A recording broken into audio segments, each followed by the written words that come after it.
अस्सलामुअलैकुम वरहमतुल्लाहि वबरकातुह। मोबाइल की कुरान वेल څنګه دي؟ د دې خبرې سوال یو ملګري کړو. دا غي جواب دا دی چې موبایل کې قرآن ویل جایز دي، ویل شي پکې، بیا اودس هم ویل شي، مګر شرط دا دی چې سکرین باندې با ټچ کړئ نه. که ټچ کولو ضرورت وي سکرین ته نو بیا اودس ضروری دی. بیا اودس بیا نشي ټچ کولی، لاس نشي لګولی. بیا که صافي اړولو ضرورت راځي سکرین باندې، موبایل باندې بیا لاس لګول ضروری، نو بیا به اودس خامخا کوي. دین علاوه اسی قرآن ویل بغیر اودس موبایل کې کتل ویل بالکل جایز دي، مګر لاس لګول لپاره به اودس ضروری، بغیر اودس به لاس نه لګي.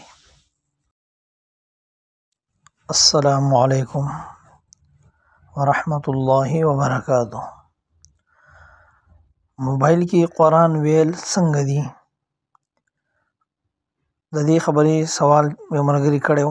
دا غي جواب دا دی چې موبایل کې قرآن ویل جایز دي، ویل شي پکې، بیا اودس هم ویل شي، مګر شرط دا دی چې سکرین باندې با ټچ کړئ نه.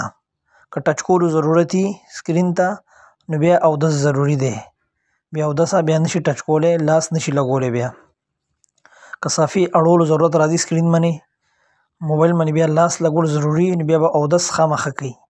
دین علاوه اسی قرآن ویل بغیر اودس موبایل کې کتل ویل بالکل جایز دي، مګر لاس لګول لپاره به اودس ضروری، بغیر اودس به لاس نه لګي.